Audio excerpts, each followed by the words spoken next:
नमस्कार। आपके समक्ष आज एक सूचना लेकर आया हूं कि आपका अपना चैनल वनडे मैट्रम्स सप्ताह में 2 दिन बुधवार व शनिवार को अपन नजरिया नाम से एक शो शुरू करने जा रहा है।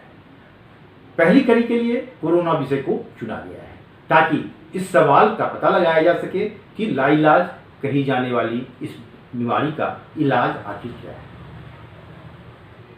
साथ ही इस शो को पेश करने से पहले आपको भरोसा दिलाता हूं कि हमारी टीम की भरसक कोशिश रहेगी कि आप सभी को तथ्यों पर आधारित जानकारियां मिले और साथ ही कॉलम भी नियमित रहे, अनियमित की श्रेणी में नहीं जाए।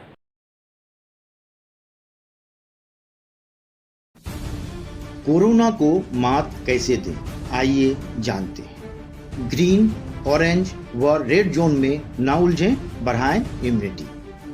वैक्सीन की खोज नहीं होने तक यही उपाय है इससे बचने का। फिलहाल कोविड-19 के साथ जीने का तलाशना होगा रास्ता। कोविड-19 महामारी का कहर दुनिया भर में जारी है, कहीं कम तो कहीं ज्यादा, लेकिन इससे प्रभावित लगभग हर देश, भारत भी इससे अछूता नहीं है और यहाँ भी कोविड-19 के मरीजों का आंकड़ा 70,000 के पार हो चुका है। यह आंकड़ा तब है जब पूरा देश 24 मार्च से लगातार लॉकडाउन के नियम कायदे का पालन कर रहा है। कहा जा रहा है कि समय रहते अगर लॉकडाउन लागू नहीं किया जाता तो मरीजों का आंकड़ा मौजूदा संख्या से कई गुना ज्यादा होता। इसी तरह की कई तरह की बातें इन दिनों खूब हो रही है, लेकिन इस सब के बीच एक हकीकत यह भी है कि शासन हो या प्रशासन, सभी इसको लेकर कंफ्यूज है, क्योंकि सही मायने में कहें तो अभी तक कोरोना को लेकर प्रयोग ही चल रहा है।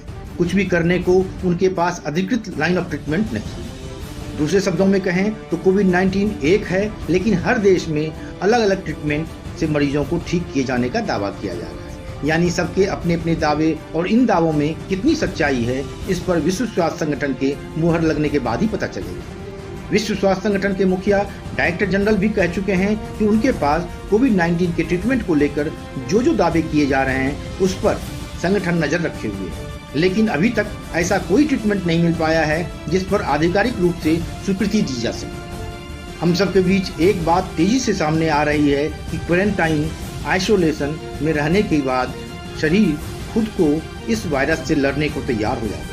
इसलिए कई जगहों पर कोविड-19 से ठीक हुए मरीजों के ब्लड लेकर उससे प्लाज्मा निकालकर संक्रमितों को दिया जाता है और इससे रिकवरी रेट में बढ़ोतरी होने का दावा किया जाता है।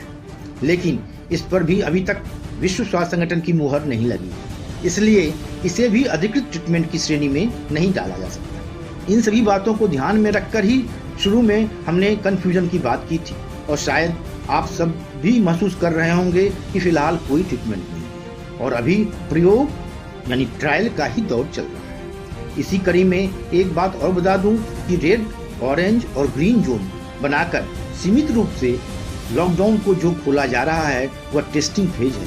मतलब यह कि देखा जाएगा इसके नतीजे क्या रहते हैं। पिछले कुछ दिनों से प्लान बी, हर्ड इम्यूनिटी की बात भी हो रही है, जो कि ब्रिटेन से शुरू हुई है, यानी कि आम आदमी की भाषा में डार्विन के सिद्धांत सर्वाइवल ऑफ द फिटेस्ट को फॉलो किया गया। इसमें बीमारी से लड़ने के लिए व्यक्ति में प्रतिरोधक क्षमता बढ़ने के लिए छोड़ दिया जाता है, यानी जो लड़ लेगा वो बच जाएगा और जो नहीं लड़ पाएगा वो इस दुनिया के लायक नहीं रहेगा, यानी स्वर्ग सिधार जाएगा।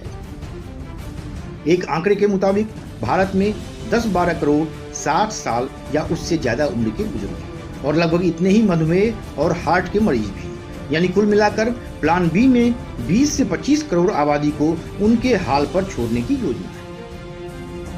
हालांकि अभी तक भारत सरकार ने इस पर कुछ नहीं बोला है, लेकिन अनौपचारिक रूप से चर्चा हो रही है। लेकिन इसी दौरान एक और बीमारी पनप रही है, वो है बेरोजगारी व अवसाद। देश में कुल लगभग 47 करोड़ रोजगार हैं, जिसमें से 39 करोड़ असंगठित क्षेत्र में। अलग अलग प्रदेशों से मजदूरों का जो पलायन हो रहा है, उससे जहां एक तरफ बेरोजगारी बढ़ेगी, वहीं उद्योगों, खेतों, निर्माण क्षेत्र, MSME वगैरह में काम करने के लिए वर्कफोर्स नहीं रह जाएगा।